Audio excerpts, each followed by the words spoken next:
Halo teman-teman, selamat datang di YouTube channel Auto.com. Di video kali ini kita akan membahas salah satu produk baru dari Astra Motor. Dia adalah New CRF 250 Rally edisi 2021. Motor ini dibawa AHM pada awal Maret tahun ini dan dibekali segudang ubahan yang membuat motor ini semakin menarik untuk kalian miliki. Penasaran nggak kira-kira apa saja ubahan yang terjadi dari motor bergaya adventure ala Dakar ini? Tetap stay tune di Auto.com.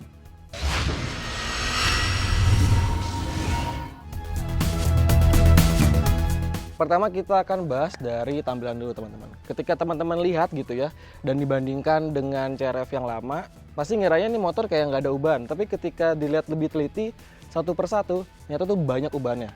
Pertama dari bagian shroud desain kiri kanannya. Sekarang dia jauh lebih panjang dan juga lebar.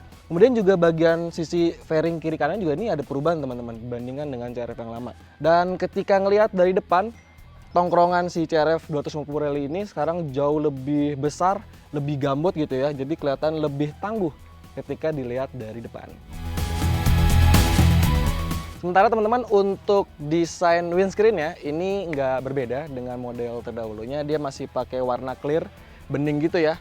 Terus dia juga nggak terlalu tinggi, nggak terlalu pendek. Jadi ketika teman-teman berkendara dengan motor ini, visibilitas ke depan itu nggak terlalu terganggu. Dan untuk desain lampunya juga nggak berubah. Dia masih, ciri khasnya masih sama. Dua headlamp di sini kayak berbentuk mata gitu, dua biji. Di sini agak kecil, sementara di sisi kirinya dia agak belok gitu ya. Dan sudah pakai teknologi LED. Sementara di belakang desain lampu juga masih sama, cuman dia masih pakai bohlam biasa. Pun untuk desain lampu sennya masih sama juga, berteknologi LED, mirip-mirip kayak di CBR, terus juga di Vario ini mirip nih untuk desain lampu sennya.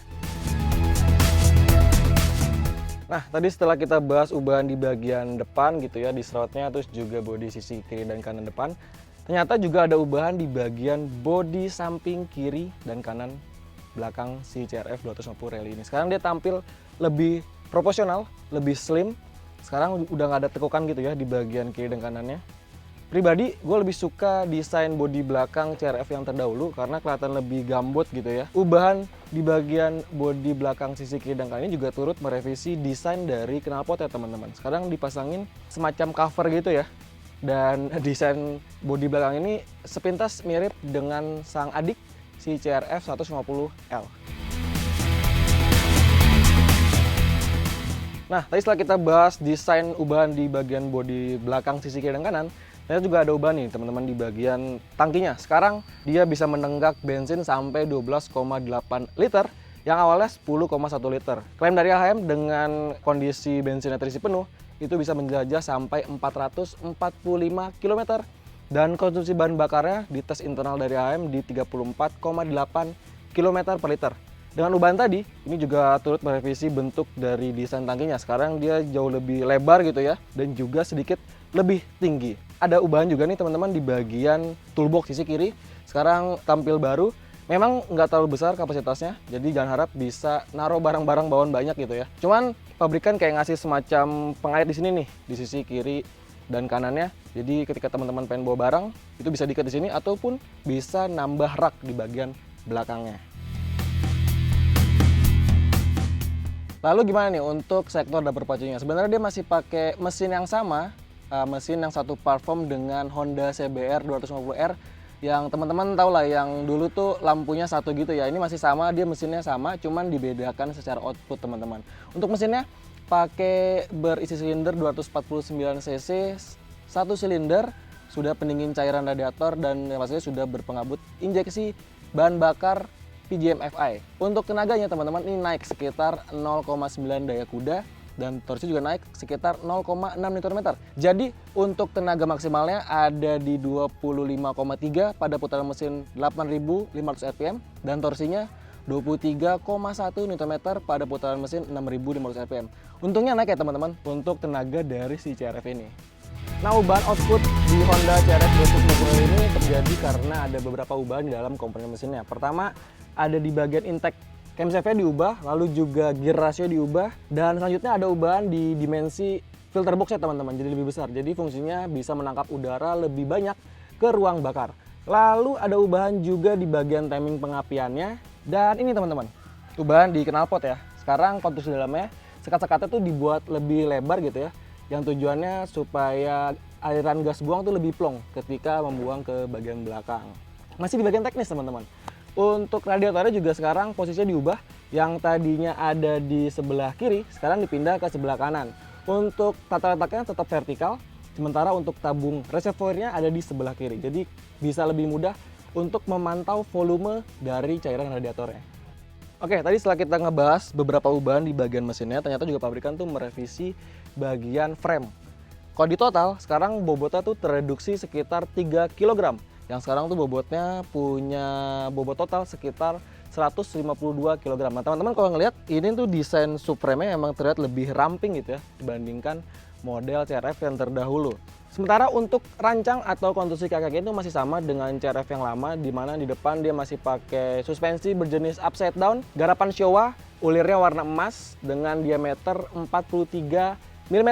Sementara untuk jarak travel mainnya di 250 mm. Jadi ketika lewatin jalan-jalan dengan gravel ekstrim ini sebenarnya nggak jadi masalah. Lalu untuk suspensi belakang masih sama juga, dia pakai monoshock dengan tipe Proling dengan jarak main di 265 mm. Lalu untuk lingkar rodanya masih sama juga teman-teman. Di depan dia pakai ukuran 21 inci, dibalut ban yang sudah 2 purpose berukuran 80/100. Sementara di belakang pakai 19 inci, sudah 2 purpose juga bannya dengan ukuran ban di 120/80. Selanjutnya untuk sistem pengereman masih identik dengan CRV yang lama, di mana untuk di depan dia pakai kaliper 2 piston. Terus juga disc brake-nya model-model WFI gitu. Di belakang pakai single piston, kalipernya 1 piston juga dengan konstruksi ataupun gaya disc brake-nya juga WFI. Sayangnya untuk pasar Indonesia, dia nggak kedapatan fitur anti-lock braking system. Padahal di beberapa negara kayak Thailand itu sudah dapat fitur itu. Kayaknya kalau misalkan masuk, harga bisa lebih mahal lagi. Oke, sekarang kita akan bahas ubahan di fitur teman-teman. Pertama ada di panel meternya. Ini sekarang tampil jauh lebih segar, terus juga lebih informatif dan juga tentunya fungsional. Kalau misalkan dibandingin dengan panel meter yang sebelumnya, dia kan kayak agak bentuk melengkung gitu ya. Sekarang dia lebih ke persegi panjang, terus juga kedapatan informasi gigi posisi, terus juga ada shift light ketika teman-teman ngegeber motor ini sampai rev limit, dia akan muncul nih indikator putih di bagian atasnya. Takometer, terus juga konsumsi bahan bakar, sampai dengan pengaturan jam, trip A, trip B, odometer, dan juga rata-rata konsumsi bahan bakar yang tadi gue bilang. Selanjutnya fitur terbaru di Honda CRF 250 Rally 2021 adalah ini nih teman-teman. Penyematan fitur Assist and Super Clutch yang fungsinya membuat tuas kopling jadi lebih enteng, lebih ringan gitu ya. Jadi nggak mudah pegal. Dan juga berfungsi menjaga hentakan ketika motor deselerasi. Jadi ketika teman-teman lagi turun gigi gitu ya, kecepatan tinggi dari 3 ke 2, posisi ban akan dijaga jadi nggak gampang goyang tuh untuk ban belakangnya. Cuman sayangnya, meski ini motor bergaya adventure gitu ya, di motor ini nggak ada power outlet teman-teman. Padahal udah disediakan semacam pipa di sini nih. Terus juga di bagian stangnya untuk penambahan aksesori bracket, entah untuk naruh HP maupun GPS. Cuman sayang nggak ada power outletnya. Oke, sekarang kita akan ngebahas untuk posisi berkendara dari si CRF terbaru ini. Dengan tinggi badan gue di 172 cm dengan berat badan 75 kg, ketika duduk di atas motor ini, shocknya langsung amblas teman-teman. Terus juga untuk kaki, kedua kaki, jadi bisa hampir menapak dengan sempurna meskipun harus jijit gitu ya. Ketika teman-teman merasa ketinggian, tinggal geser bokong entah ke kiri ataupun ke kanan dan kaki bisa menapak dengan sempurna. Tuh. Terus juga untuk ketinggian joknya ada revisi teman-teman. Dia sekarang lebih pendek sekitar 10 mm. Sekarang totalnya di 885 mm. Dan ketika dipakai boncengan juga akan lebih turun lagi nih untuk suspensinya. Kemudian juga untuk jarak ground clearance-nya cukup tinggi teman-teman di 275 mm. Jadi ketika berkendara ngelewatin gravel yang cukup ekstrim gitu ya, gundukan, jadi nggak perlu takut mentok. Apalagi juga udah ditambah semacam engine guard di bagian bawahnya. Lalu untuk desain stangnya cukup tinggi dan juga lebar gitu ya. Jadi ketika dipakai agak jauh, yang pasti pengendara akan rileks. Juga untuk bagian tangan ini agak sedikit membuka. Dan untuk posisi kaki, ini dia agak maju dari bagian bokong pengendara. Jadi kita akan lebih ideal nih untuk mengganti posisi gigi ataupun juga kita untuk menekan rem belakangnya. Oke teman-teman, kelupaan untuk area kokpitnya di desain stangnya ini nggak banyak berubah. Sama seperti di CRF terdahulu, dimana untuk saklar kanan ada engine cut off-nya, terus juga ada tombol hazard, lalu juga ada tombol starter tentunya. Di bagian kiri ada pengaturan lampu, cuman sayangnya kita nggak ada pass beam nih ya. Kalau di CRF 150 kan kita tinggal tekan ke bawah tuh dia langsung nyorot lampu jauh. Terus di bawahnya ada klakson, terus juga ada lampu sen, standar kayak motor-motor biasa. Untuk pembelian motor ini sudah include knuckle guard ya. Bahannya cukup kokoh, cuman sayangnya nggak menutup area sampai sini nih, jadi kayak setengah aja. Nyebutnya semi handguard kali ya. Kemudian juga untuk ini teman-teman, untuk desain spion ya, ini berubah, lebih segar tampilannya. Kalau teman-teman perhatiin, ini mirip banget sama si Honda PCX 160. Dan untuk visibilitas ke belakang juga cukup oke, kita bisa ngelihat dengan baik kendaraan di belakang. Berapa harganya? Pertama kali meluncur pas di awal Maret lalu, harganya tuh naik sekitar 3 juta dari model terdahulu atau dijual sekitar 87,5 juta on the road. Tapi sekarang di Oktober ini harganya naik lagi teman-teman. Sekarang dari laman resmi AHM dijual dengan harga 88.345.000 dengan status CBU yang diimpor langsung dari negeri Gajah Putih, Thailand. Nah itu teman-teman video singkat kami. Nantikan video kami saat menjajal motor ini dari Jakarta menuju negeri di atas awan, Citorek, Lebak, Banten. Kita akan ngebahas lebih detail soal rasa berkendaranya, impresinya. So buat teman-teman yang suka dengan video ini, tekan tombol like, subscribe jika belum, dan sampaikan pendapatmu soal motor ini di kolom komentar. Gue Bagi cabut. Adios.